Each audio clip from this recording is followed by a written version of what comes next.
Welcome to the AIM Interprofessional Case Files, where clinical mysteries meet collaborative problem solving.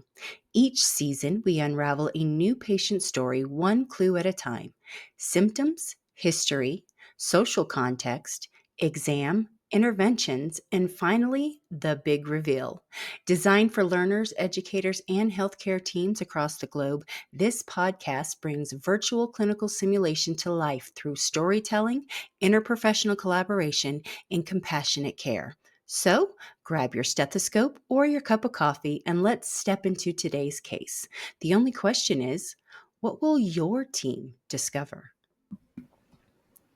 Episode 1: The Weight of the World, One Man's Story. Our case is focused on Mr. Manuel Ortega.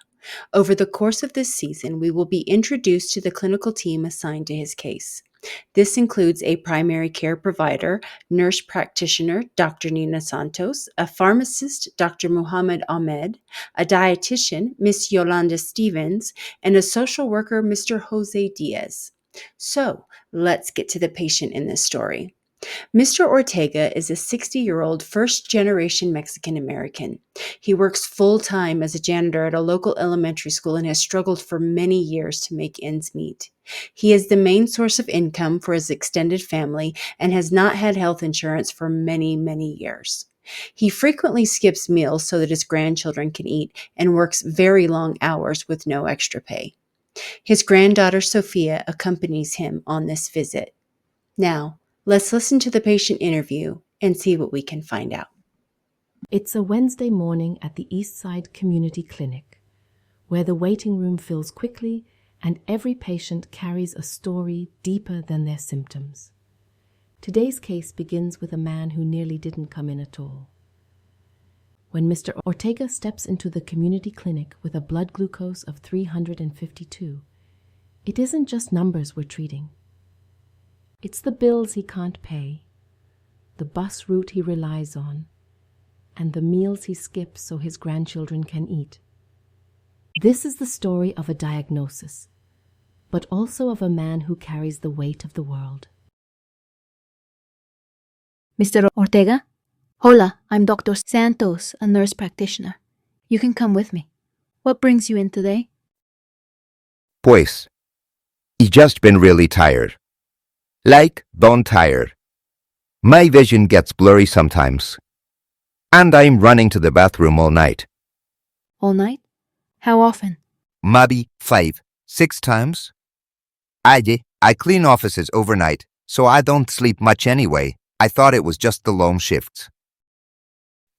But these symptoms tell a story of their own. Polyuria, polydipsia, blurred vision, fatigue.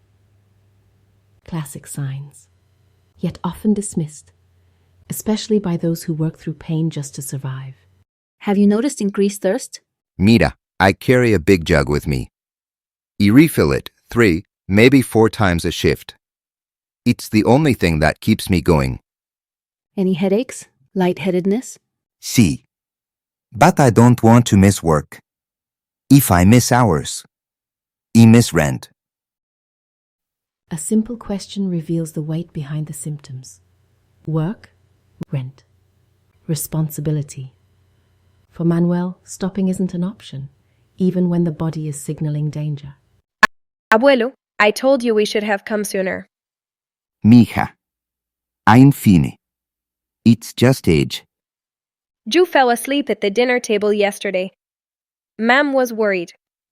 You fell asleep? Only for a minute, maybe. Fatigue so deep he falls asleep mid-conversation. Symptoms he normalizes. A family trying to understand.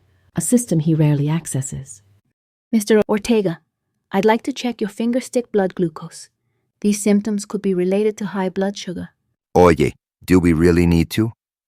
I'm not sure. Ay, Dios mío.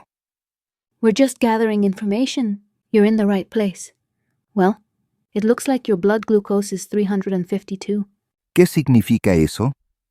Is that bad? The number is high, dangerously high. But this moment is about more than glucose.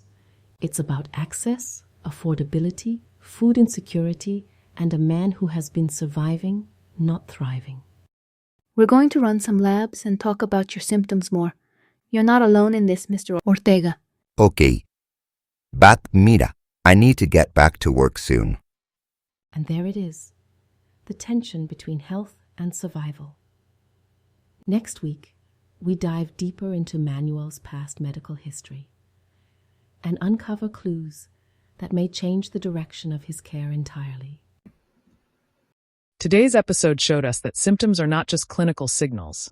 They are stories shaped by work, culture, identity, and the systems people are navigating. So, what's a key takeaway for interprofessional teams today? Symptoms alone never tell the full story. Interprofessional teams must look beyond the clinical presentation to understand the social, economic, and cultural pressures influencing a patient's health-related decisions and access to care. Here's some food for thought and a great topic for discussion. How might each discipline, nursing, medicine, pharmacy, social work, dietetics, behavioral health, interpret Manuel's symptoms differently? And how does that shape the team's initial priorities for assessment and intervention?